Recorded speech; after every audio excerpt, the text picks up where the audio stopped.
Scotland, by Jules Verne. Part 1, Chapter 7. Gideon Spilett was standing motionless on the shore, his arms crossed, gazing over the sea, the horizon of which was lost towards the east in a thick black cloud which was spreading rapidly towards the zenith. The wind was already strong, and increased with the decline of day. The whole sky was of a threatening aspect, and the first symptoms of a violent storm were clearly visible. Herbert entered the Chimneys, and Pencroft went towards the reporter. The latter, deeply absorbed, did not see him approach. "We are going to have a dirty night, Mr. Spilett," said the sailor. "Petrels delight in wind and rain."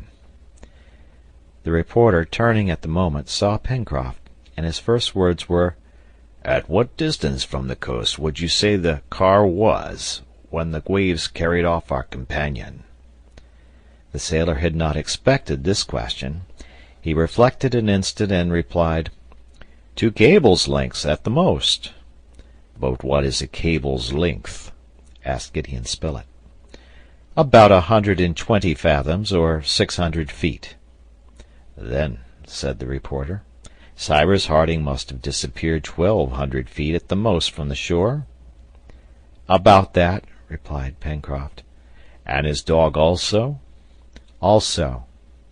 "What astonishes me," rejoined the reporter, "while admitting that our companion has perished, is that Top has also met his death, and that neither the body of the dog nor of his master has been cast on the shore." "It is not astonishing, with such a heavy sea," replied the sailor. "Besides, it is possible the currents have carried them farther down the coast." "Then it is your opinion that our friend has perished in the waves?" again asked the reporter. "That is my opinion." "My own opinion," said Gideon Spilett, "with due deference to your experience, Pencroft, is that in the double fact of the absolute disappearance of Cyrus and Top, living or dead, there is something unaccountable and unlikely." "I wish I could think like you, Mr. Spilett," replied Pencroft. "Unhappily, my mind is made up on this point." Having said this, the sailor returned to the Chimneys. A good fire crackled on the hearth. Herbert had just thrown on an armful of dry wood, and the flame cast a bright light into the darkest parts of the passage. Pencroft immediately began to prepare the dinner. It appeared best to introduce something solid into the bill of fare, for all needed to get up their strength. The strings of couroucous were kept for the next day, but they plucked a couple of grouse, which were soon spitted on a stick and roasting before a blazing fire. At 7 in the evening Neb had not returned. The prolonged absence of the negro made Pencroft very uneasy. It was to be feared that he had met with an accident on this unknown land, or that the unhappy fellow had been driven to some act of despair. But Herbert drew very different conclusions from this absence. According to him, Neb's delay was caused by some new circumstances which had induced him to prolong his search. Also, everything new must be to the advantage of Cyrus Harding. Why had Neb not returned unless hope still detained him? Perhaps he had found some mark, a footstep, a trace which had put him in the right path. Perhaps he was at this moment on a certain track. Perhaps even he was near his master. Thus the lad reasoned. Thus he spoke. His companions let him talk. The reporter alone approved with a gesture. But what Pencroft thought most probable was, that Neb had pushed his researches on the shore farther than the day before, and that he had not as yet had time to return. Herbert, however, agitated by vague presentiments, several times manifested an intention to go to meet Neb. But Pencroft assured him that that would be a useless course, that in the darkness and deplorable weather he could not find any traces of Neb, and that it would be much better to wait. If Neb had not made his appearance by the next day, Pencroft would not hesitate to join him in his search. Gideon Spilett approved of the sailor's opinion that it was best not to divide, and Herbert was obliged to give up his project, but 2 large tears fell from his eyes. The reporter could not refrain from embracing the generous boy. Bad weather now set in. A furious gale from the southeast passed over the coast. The sea roared as it beat over the reef. Heavy rain was dashed by the storm into particles like dust. Ragged masses of vapor drove along the beach, on which the tormented shingles sounded as if poured out in cartloads, while the sand raised by the wind added as it were mineral dust to that which was liquid, and rendered the united attack insupportable. Between the river's mouth and the end of the cliff, eddies of wind whirled, and gusts from this maelstrom lashed the water which ran through the narrow valley. The smoke from the fireplace was also driven back through the opening, filling the passages and rendering them uninhabitable. Therefore, as the grouse were cooked, Pencroft let the fire die away, and only preserved a few embers buried under the ashes. At 8 o'clock Neb had not appeared, but there was no doubt that the frightful weather alone hindered his return, and that he must have taken refuge in some cave, to await the end of the storm, or at least the return of day. As to going to meet him, or attempting to find him, it was impossible. The game constituted the only dish at supper. The meat was excellent, and Pencroft and Herbert, whose long excursion had rendered them very hungry, devoured it with infinite satisfaction. Their meal concluded, each retired to the corner in which he had rested the preceding night, and Herbert was not long in going to sleep near the sailor, who had stretched himself beside the fireplace. Outside, as the night advanced, the tempest also increased in strength, until it was equal to that which had carried the prisoners from Richmond to this land in the Pacific.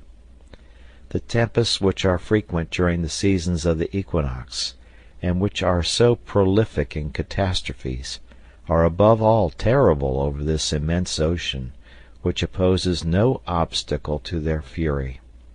No description can give an idea of the terrific violence of the gale as it beat upon the unprotected coast. Happily, the pile of rocks which formed the Chimneys was solid.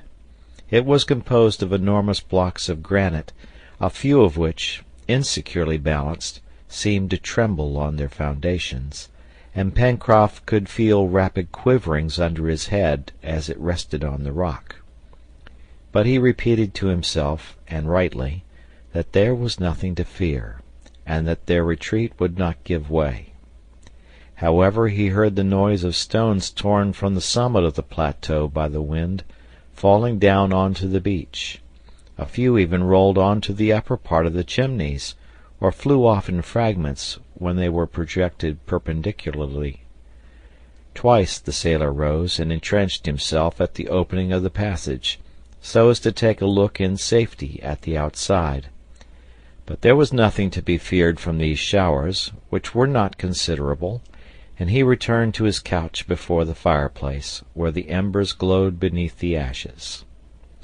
Notwithstanding the fury of the hurricane, the uproar of the tempest, the thunder, and the tumult, Herbert slept profoundly. Sleep at last took possession of Pencroft, whom a seafaring life had habituated to anything.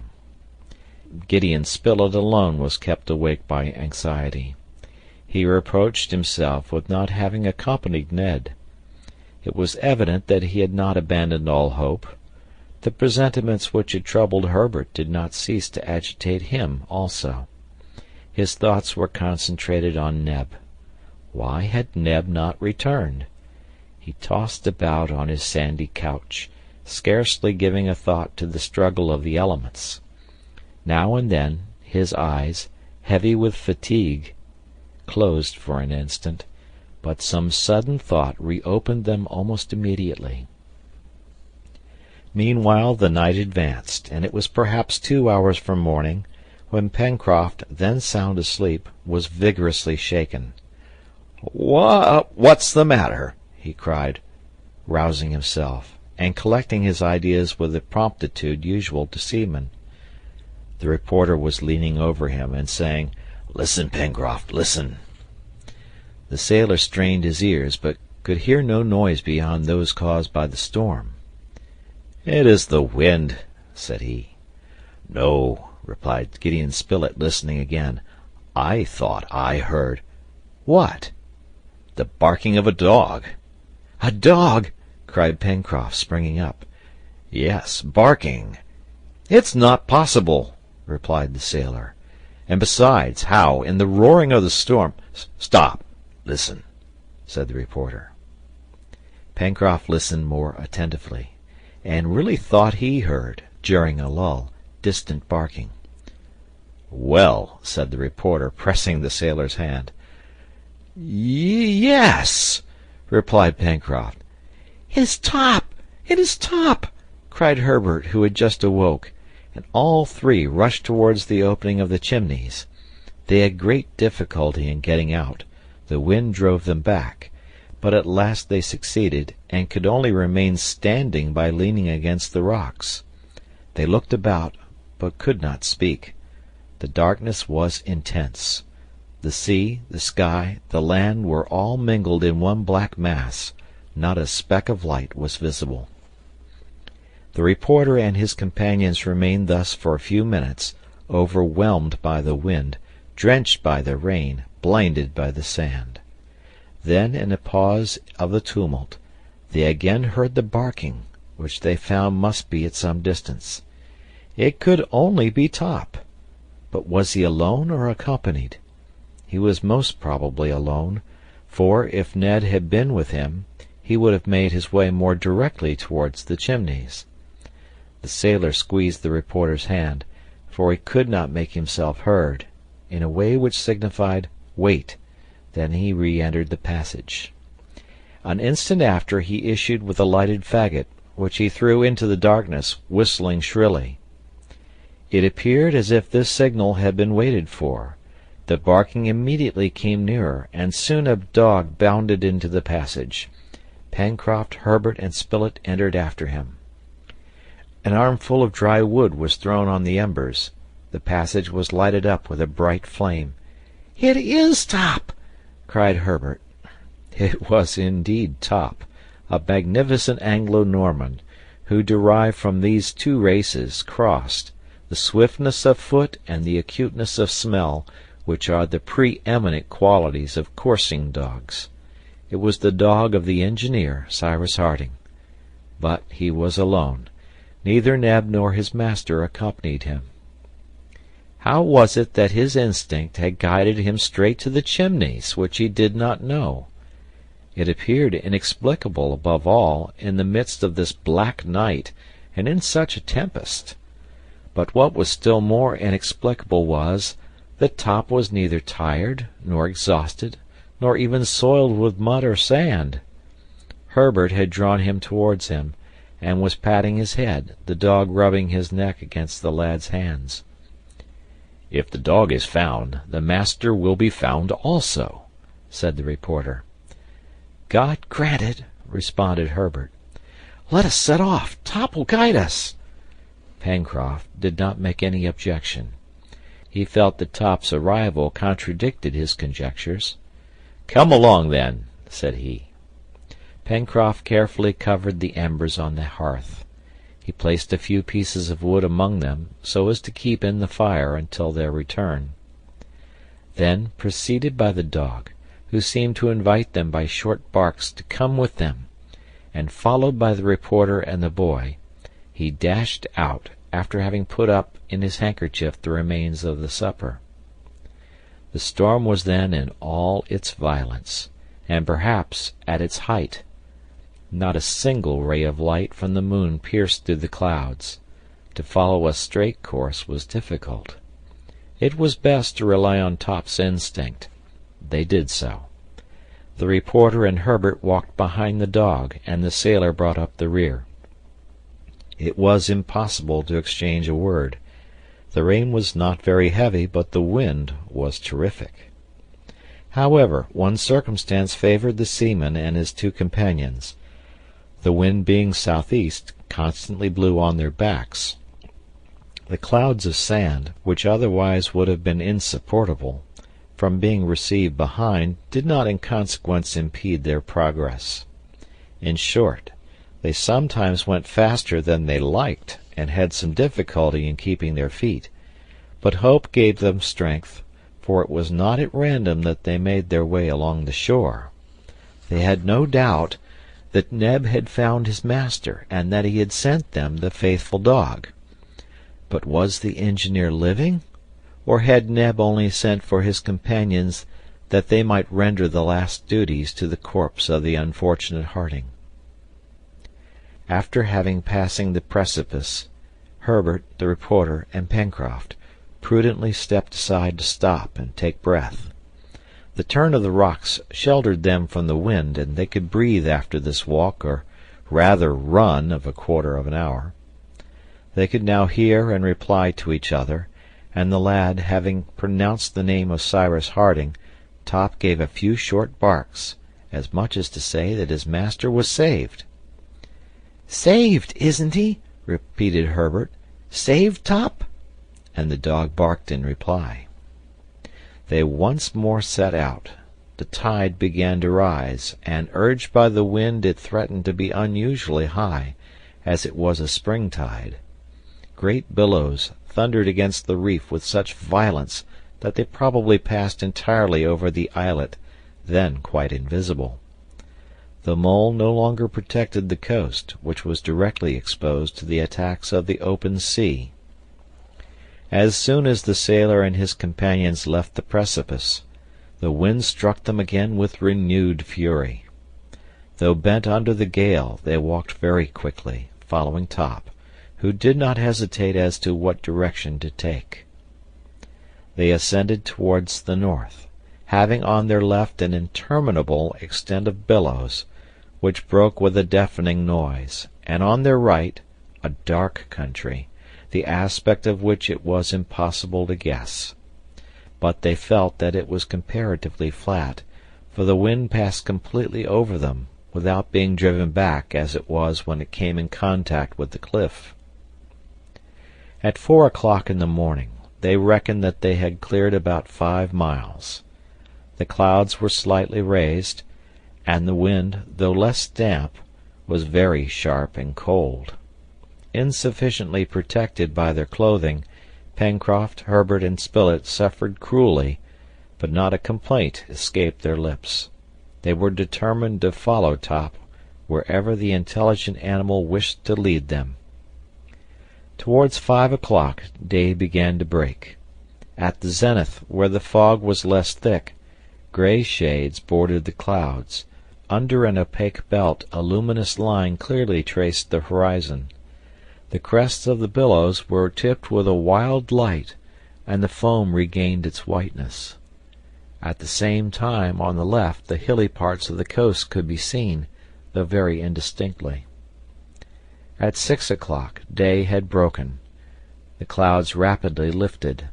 The seaman and his companions were then about 6 miles from the Chimneys.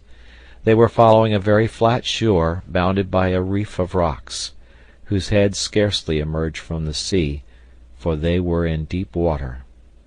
On the left, the country appeared to be one vast extent of sandy downs, bristling with thistles. There was no cliff, and the shore offered no resistance to the ocean but a chain of irregular hillocks. Here and there grew 2 or 3 trees, inclined towards the west, their branches projecting in that direction. Quite behind, in the southwest, extended the border of the forest. At this moment, Top became very excited. He ran forward, then returned, and seemed to entreat them to hasten their steps. The dog then left the beach, and guided by his wonderful instinct, without showing the least hesitation, went straight in among the downs. They followed him. The country appeared an absolute desert. Not a living creature was to be seen. The downs, the extent of which was large, were composed of hillocks and even of hills very irregularly distributed. They resembled a Switzerland modelled in sand, and only an amazing instinct could have possibly recognized the way. 5 minutes after having left the beach, the reporter and his two companions arrived at a sort of excavation, hollowed out at the back of a high mound. There Top stopped, and gave a loud, clear bark. Spilett, Herbert, and Pencroft dashed into the cave. Neb was there, kneeling beside a body extended on a bed of grass. The body was that of the engineer, Cyrus Harding. End of chapter.